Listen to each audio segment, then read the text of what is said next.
Baik siswa, kita mulai dengan latihan. Saya andaikan ada dua buah vektor A dan B seperti pada gambar berikut.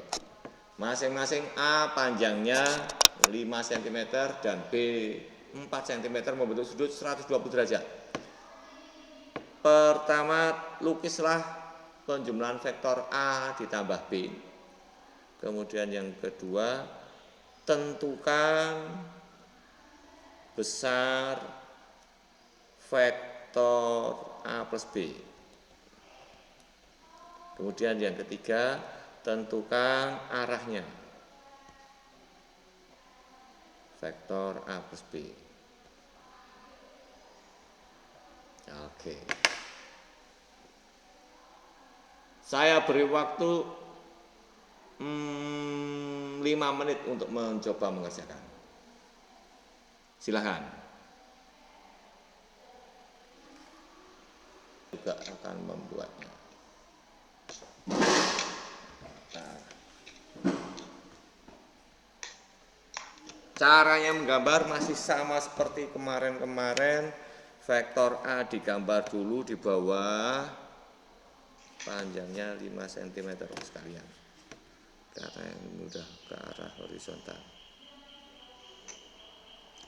5 cm. Set.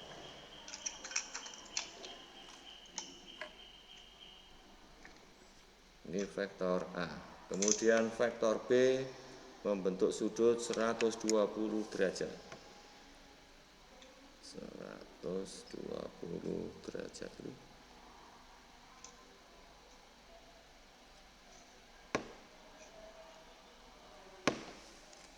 Panjangnya 4 cm.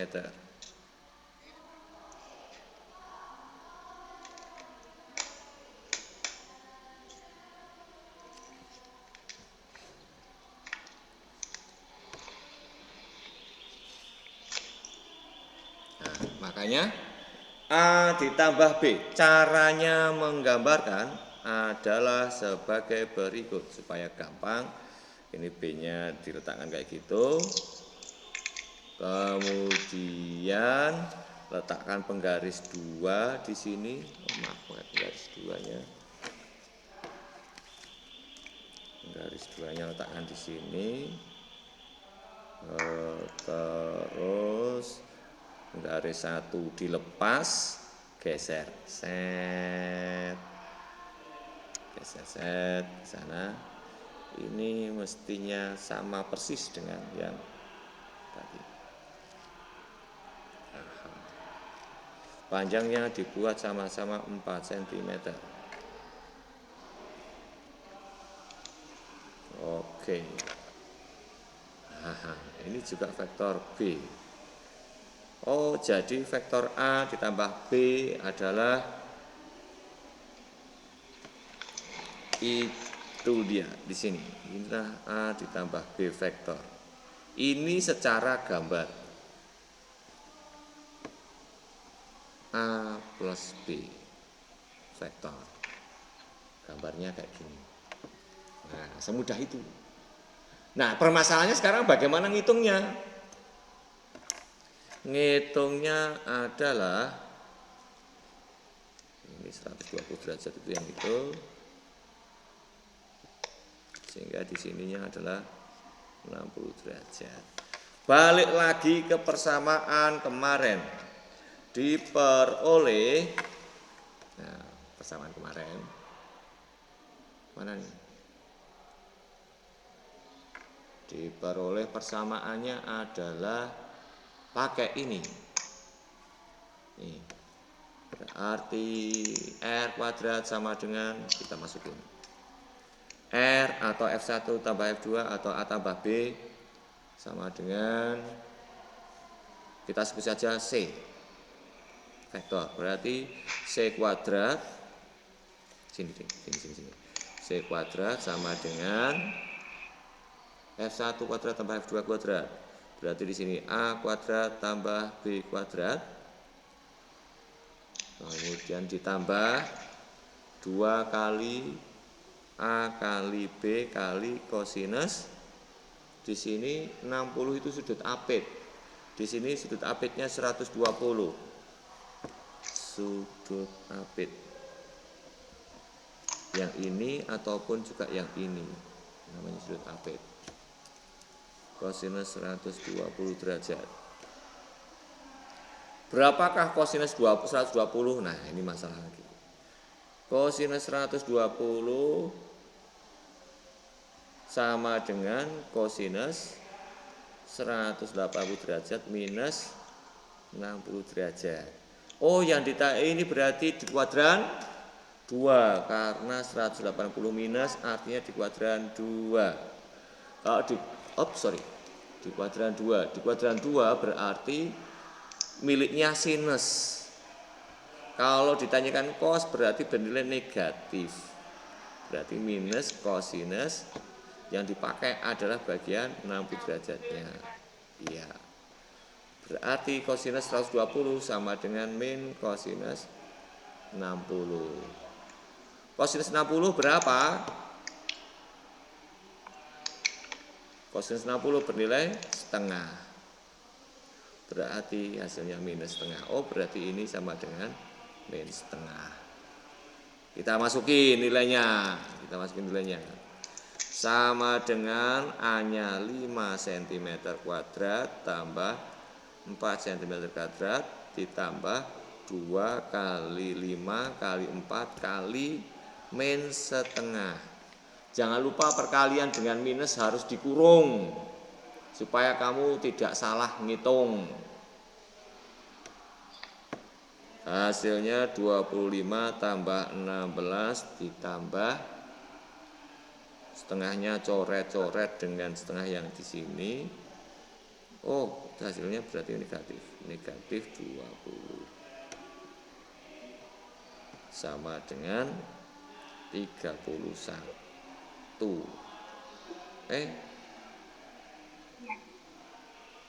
41. Hah? 21. 21. Ya, 21 ya. Oh, berarti C sama dengan akar 21. Nah, sudah ketemu kan? Akar 21 itu berapa? Tarik akar sekalian. Sama dengan ini koma 0,0000. Kemudian mulai dari koma ke sini 2, ke sana 2, 2. Sehingga diperoleh 21. Yang terdekat siapa? 4, 16. 4 kali 4 sama dengan 16. Kurangi 21 kurangi 16 5. 5 terus tulusnya langsung 00. 2. Kemudian ini dijumlahkan 8 titik kali titik 80 berapa kali berapa yang hasilnya kira-kira 585. 5, 2, 40, 42. Oke, make sense. Kalau 6, oke, kelebihan 54. Kemudian dikurangkan lagi 5, 9, 7. Kemudian ini dijumlahkan 90 berapa kali berapa hasilnya kira. Oh, ini turun dulu 00 karena itu 00. 90 berapa kali berapa hasilnya sama dengan berapa tuh? 90 9 kali 7 6. Kita coba 6 kali 9 kurang 7. Oke, 7. Baik, hasilnya berarti 4,57 atau dibulatkan menjadi sama dengan 4,6. Nah, supaya yakin diukur apakah betul 4,6. Just in scale, ya kan? Mantep, men. Ini hasil hitungan, ini hasil ukuran, bener-bener 4,6 beneran.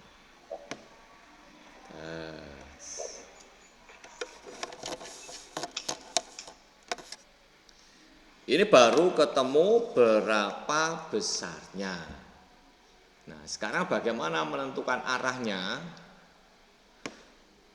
Kalau diperhatikan, sekarang kita ketemu sudutnya, karena diketahui sudut apitnya 120, maka sudut di dalam di sini adalah 60 derajat. 60 menghadap C, maka akan saya katakan, oh nanti arahnya C adalah alfa derajat terhadap vektor A. Nah, sementara alfa sendiri berhadapan dengan B, sehingga untuk menentukan arahnya, kalau saya tuliskan di sini, untuk menentukan arah, pakai aturan sin yang kemarin. Aturan sin itu bagaimana? Kita perhatikan lagi, yang namanya aturan sin adalah, aturan sin adalah aturan untuk yang sisi-sisi berhadapan. Alfa berhadapan dengan F2, berarti F2 persinus alfa. F1 R berhadapan dengan 180, berarti R persinus 180 minus 60. Berarti kita lihat sekarang segitiga tersebut, siapa sudut yang berhadapan? Alfa dengan B. Berarti B persinus alfa sama dengan 60 derajat berhadapan dengan C. Sama C persinus 60 derajat. Nah, seperti itu. Kalau gitu berapakah alfa? Sinus alfa sama dengan B-nya tadi ketemu, ada berapa tadi B-nya? 4. Ops, kok B langsung? Berarti C per B kali sinus 60 sama dengan C-nya adalah 4,6 dibagi 4 kali sinus 60 akar 3 per 2. Sinus alfa sama dengan, kita hitung pakai kalkulator. Sebentar. Kalkulator. Ada kalkulator ini.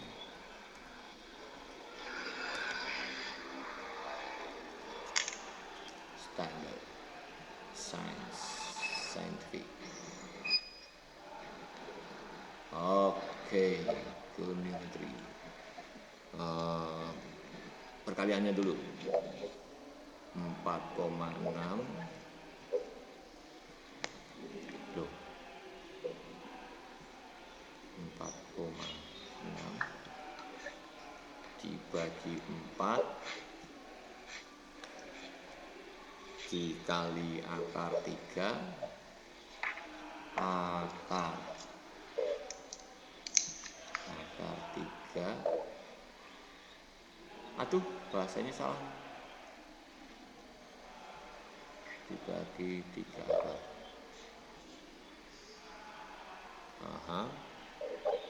Bagi 2 sama dengan 0,99. Bener nggak tuh?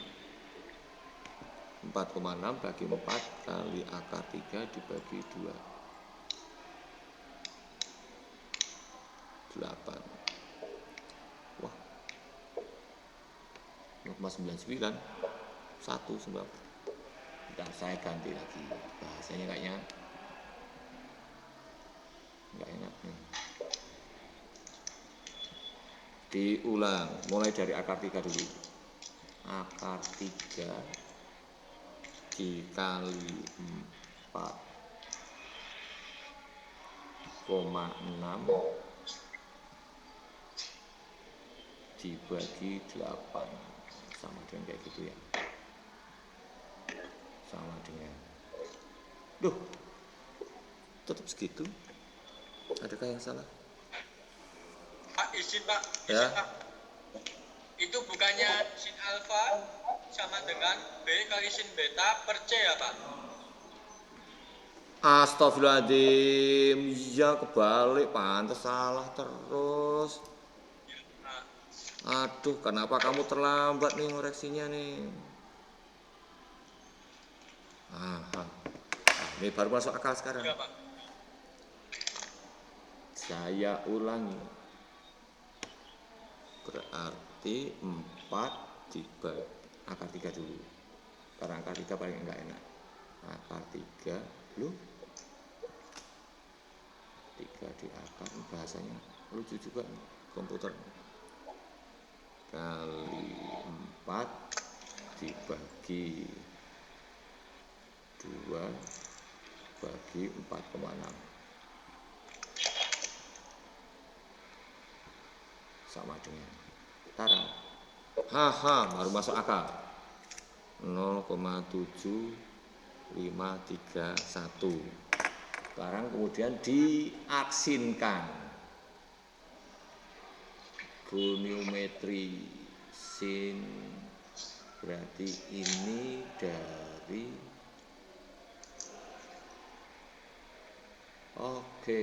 hasilnya adalah 48,8. Alfa sama dengan 48,8. Tahu kan caranya kemarin sudah diajarkan toh? Kita ukur sudutnya benar-benarnya. Apakah benar segitu? Pak, ya. Izin Pak, tadi kok bisa 48,8 gimana Pak? Oh, saya ulangi. Tadi sudah ketemu 0,7541, kemudian dicari aksinnya.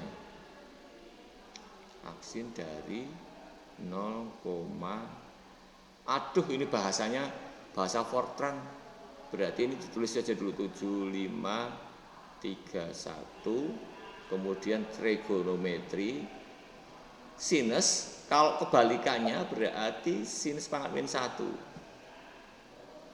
gitu. Ini bahasa kalkulatornya yang agak dibalik-balik jadi agak ribet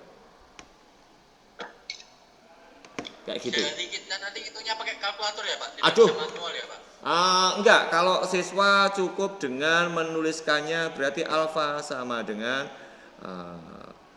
sinus pangkat min 1 dari 0,7531. Cukup sinus pangkat min 1. Atau dituliskan kayak di situ, aksin sama dengan aksin 0,7541. Sudah sampai di situ.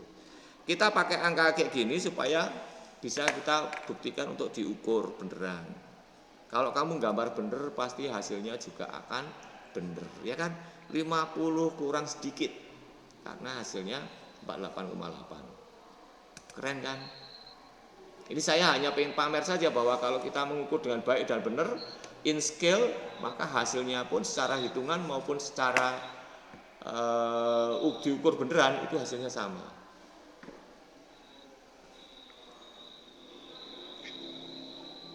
Bisa diterima? Oke, silahkan dicoba dikerjakan dulu. Sebelum saya tambahkan materi berikutnya.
Bisa dilanjut siswa? Halo, bisa dilanjut? Halo Bandung. Izin bertanya, Pak. Ya, Itu untuk menentukan besar vektor, kenapa memakai cos 120 derajat, Pak? karena diketahuinya adalah sudutnya 120 derajat. Nih, ini yang disebut sudut apit tadi. Sudut apit. Karena soalnya di situ sudut apitnya 120. Lihat lagi persamaannya kemarin. Lihat lagi persamaan kemarin. Nih, kayak gini. Oh, jika diketahui sudutnya misalnya 60 derajat, sudut apitnya ada sebuah sebuah benda ditarik oleh F1, F2 membentuk sudut 60 derajat. Ini artinya sudut apitnya 60. Oh, 60 yang di situ ngefeknya sama dengan 60 yang di sana. Oh, ternyata yang di dalam segitiga menjadi 180 minus. Sehingga persamaan yang dipakai adalah ini.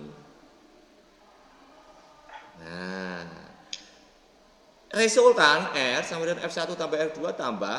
Nah, kalau matematika di sini memang minus. Kenapa? Karena sudut yang dipakai adalah sudut di dalam segitiga. Sementara di fisika yang diketahui di luar segitiga, maka cari dulu yang di dalam segitiga. Tapi efeknya yang ini jadi positif. Tapi sudutnya tetap sudut yang diketahui 60 derajat. Sudut AP. Bisa diterima guys? Bisa, Pak. Nah, Makasih, Pak. ya, ada lagi yang lain? Tadi gimana, Pak? Apa? Gimana, Pak? Tadi kok bisa negatif gimana, Pak? Kosinus 180 minus 60. Kosinus 180 minus, kata-kata 180 minus ini kan menandakan dia di kuadran 2. Loh, dan kenapa tidak kosinus 60 derajat, Pak? Karena 60 itu yang di luar. Sebentar, kita lihat dulu aturan segitiga sembarangnya bagaimana. Segitiga sembarangnya 10/4. Saya bukakan yang kelas kamu, saya carikan dulu 10/4. Aturan kamu sambil buka catatan kamu tentang segitiga sembarang. Saya carikan yang kelas 10/4.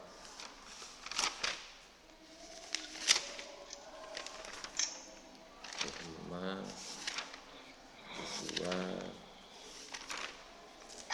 6. Kamu buka lagi catatan tentang segitiga pada sudut itu. Oke, 10/4. Kita lihat. Aturan segitiga sembarangnya bagaimana? Nah, hasilnya persamaannya adalah B kuadrat sama dengan A kuadrat minus 2CA kosinus beta. Kosinus beta itu mana? Nih, di dalam segitiga. Oke. Sudut di dalam segitiga, yang di depannya beta siapa? B. Makanya di sini B kuadrat sama dengan. Paham belum? Oke, saya tuliskan. Di dalam segitiga ya, Pak? Ya, saya gambarkan lagi di sini deh. Yakin, paham? Nih, lihat. Persamaannya B kuadrat sama dengan A tambah, tapi kosinusnya kosinus beta. Beta itu apa? Beta adalah di dalam segitiga. Beta menghadap dengan B, maka menjadi B kuadrat sama dengan, tapi nanti kosinus beta, dan ini di sini negatif. Oke. Nah, terus kita bagaimana? Kalau diketahui betanya. Sekarang yang diketahui adalah sudutnya 120 itu bukan di dalam segitiga. Yang di dalam segitiga adalah ini 120. Kalau misalnya nulisnya berarti tetap harus kosinus 120. Oke, ini kan. Kalau 60 juga boleh, tetapi kamu nulisnya di sini tetap negatif. Ya kan? Halo. Pak, izin bertanya, Pak. Jadi nanti itu boleh A kuadrat plus B kuadrat min 2 AB cos 60 ya, Pak? Boleh. Kalau kamu memang paham di situ boleh. Saya akan melihat dari ceritanya dulu. Ini negatif maksudnya? Atau gimana nih kamu maksudnya?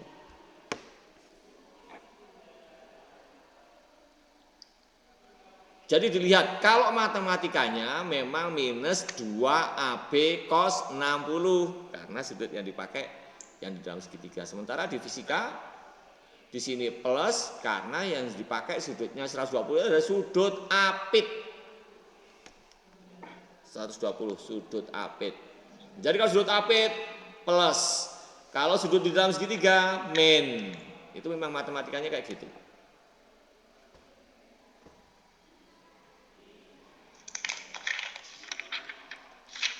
Bisa diterima? Jadi kita terserah mau pakai yang sudut dalam atau luar ya Pak? Oke. Asal kamu memperhatikan punya ya Pak? Oke. Ya, yang penting kamu iya, paham. Pak. Siap. Terima kasih Pak. Oke. Ciri-ciri orang paham dengan orang hafalan kan begitu bedanya. Dan saya lebih menghargai siswa yang paham sehingga kalian bisa lebih bebas dalam berekspresi. Apakah rumusnya harus kayak gitu? Kalau kamu punya rumus yang sendiri yang penting sesuai dengan teori matematis fisikanya, it's okay gitu. Bisa dilanjut materinya? Ya Pak. Oke, sekarang jika ada vektor penjumlahan pengurangan itu ada enggak? Oh ternyata di fisika misalnya saja sekarang diganti. Tadi kan A ditambah B. Sekarang mungkinkah kalau tadi sudah ya. Sekarang bagaimana kalau A minus B? Is it make sense? Oh ternyata di fisika itu tidak ada pengurangan, yang ada penjumlahan. Maka vektor A minus B bisa diutarakan juga menjadi A ditambah vektor minus B. Nah kalau vektor minus ada. Vektor minus itu yang gimana? Vektor kebalikan arah. Arahnya saja yang diubah. Dibalik saja. Oke, maksudnya gini. Misalnya ada vektor masih yang tadi A ke sana 5 cm. Langsung saja 5 cm.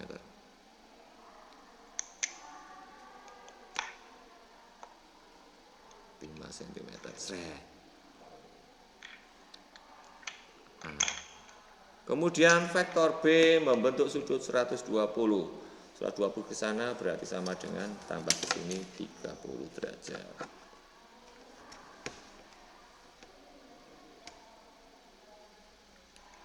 Ini juga bisa menjadi 120. Panjangnya 4.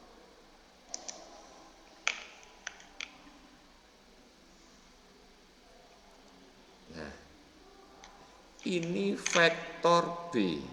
Bagaimana kalau vektor minus B? Ya panahnya diletakkan di sini. Atau vektor minus B itu adalah ini diperpanjang.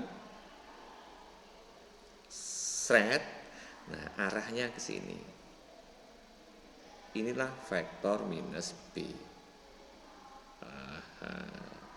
Minus B. Jadi kalau A minus B bagaimana? A ditambah minus B. Ini kita pindah ke sana. Iya. Ya. Jadi kita geser ke sana.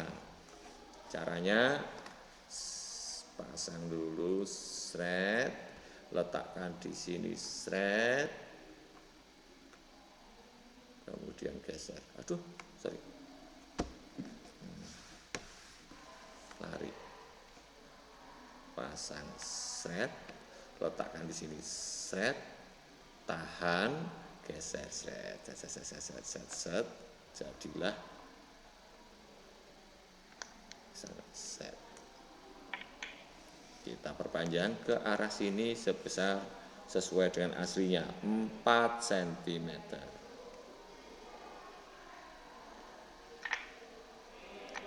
Set 4 cm.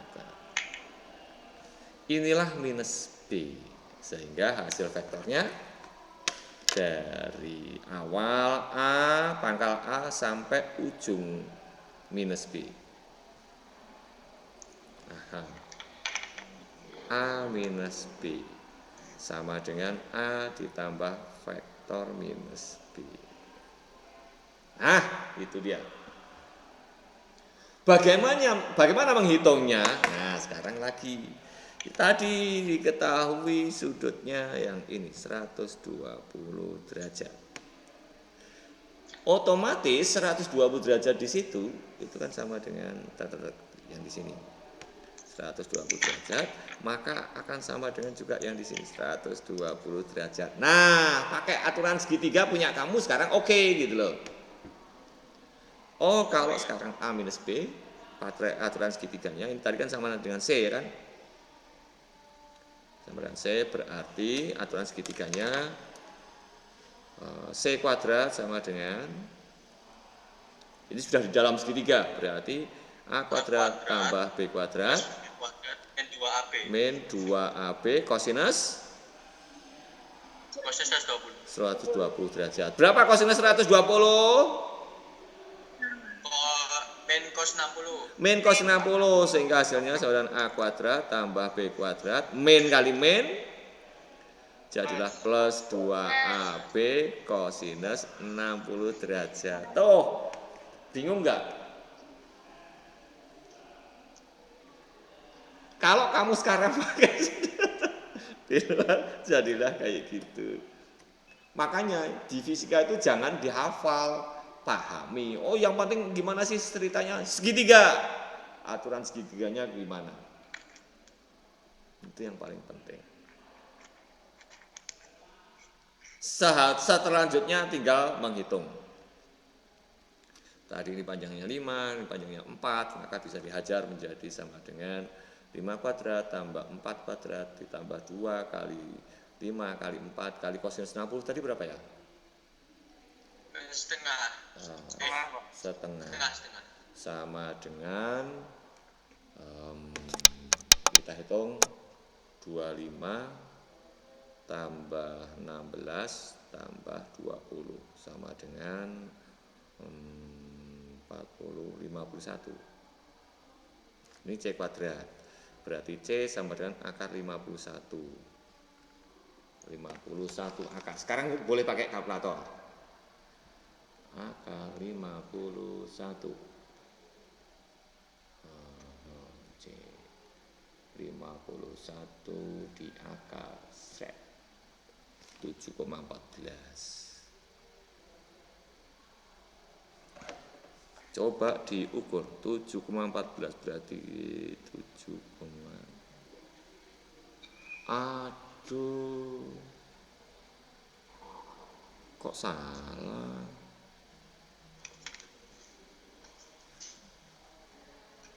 Wah, ini punya. Pak, maaf Pak, itu bukannya 61 ya Pak ya?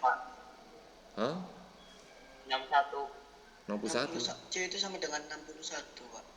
Kok bisa? Oh, 61 ya? 61. Oke, kita coba hitung ulang. 61 akar 7,81.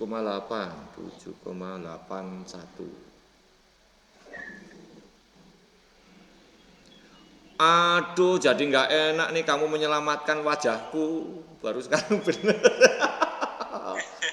Aduh. Jadi kadang-kadang orang pinter itu salahnya hanya di soal penjumlahan semudah itu, jadi kacau. Kurang ajar. Oke, sekarang in skill tetepan ternyata. Karena tadi salah ngitung.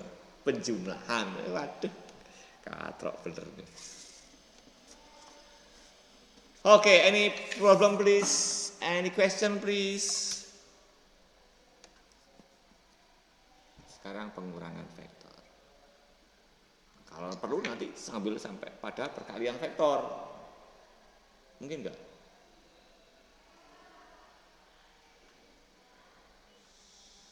Sudah selesai? Kalau sudah saya lanjutkan dengan vektor satuan. Oke, kita lanjutkan dengan vektor satuan. Apa itu vektor satuan? Vektor satuan biasanya simbolnya pakai caping. Misalnya vektor I, vektor J, vektor K, vektor R, dan seterusnya. Ada macam-macam. Kita mulai dari sistem koordinat kartesius. Kalau kita menggunakan sistem koordinat kartesius X dan Y, nah misalnya kayak gitu deh, X, Y, X positif, Y positif. Nah, jika saya andaikan setiap skala ini adalah ada yang menyatakan arah ke sana untuk satu skala, ini saya sebut sebagai vektor satuan I. Kemudian yang mengarah, aduh kebalik, ketukar nih, nggak apa-apa, udah terlanjur. Yang mengarah ke sana, saya sebut saja vektor satuan J, vektor satuan. Kemudian saya andaikan saya punya vektor sembarang. Vektor sembarang tersebut arahnya adalah seperti ini.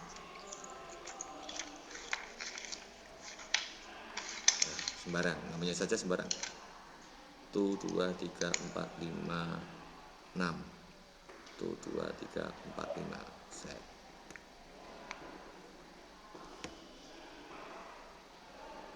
Oke. Ternyata bisa dikatakan menjadi sama dengan vektor ini. Set. Yang ke arah X dan ke arah Y. Kayak gini. Set. Oh, berarti vektor, kita sebut saja vektor apa ya? Vektor K.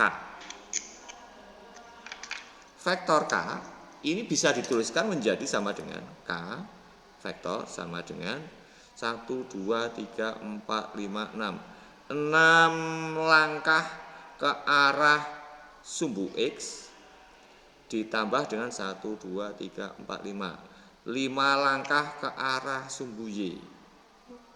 Nah, tetapi orang fisika, orang matematika nggak suka mengatakan arah sumbu X, arah sumbu Y.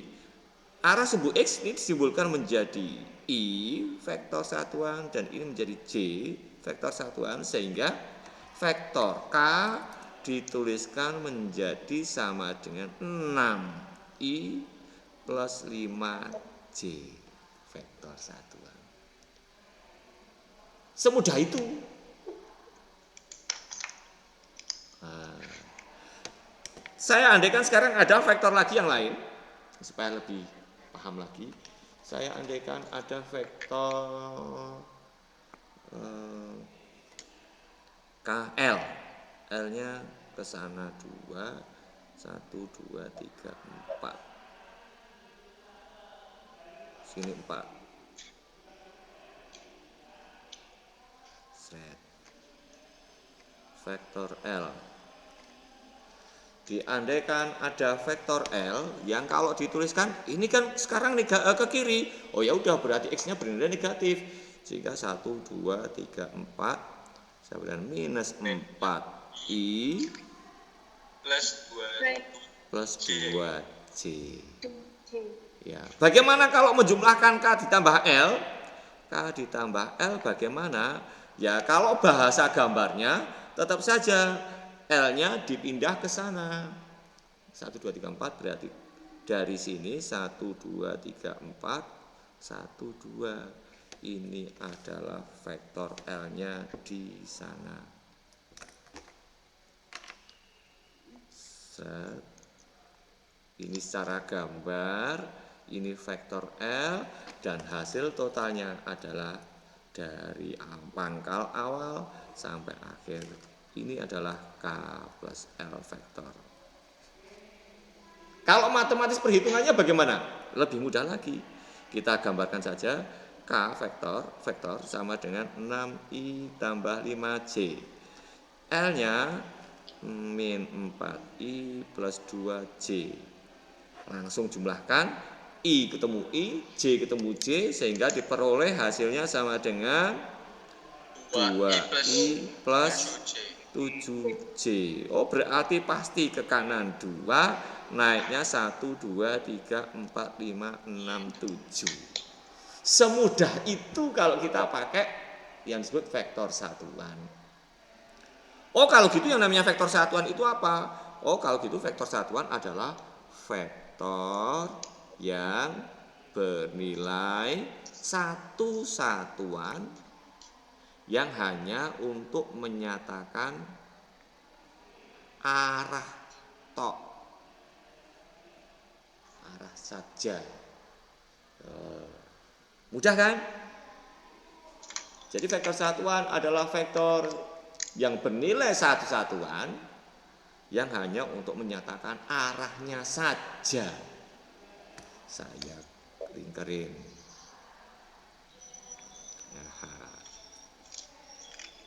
Contohnya apa? Yang searah sebu X namanya vektor satuan I. Yang ke arah sebu J vektor apa namanya? J. Yang searah sebu Y. Ini kok warnanya sama ya? Vektor L dengan J. Aduh. Padahal di sininya beda ya.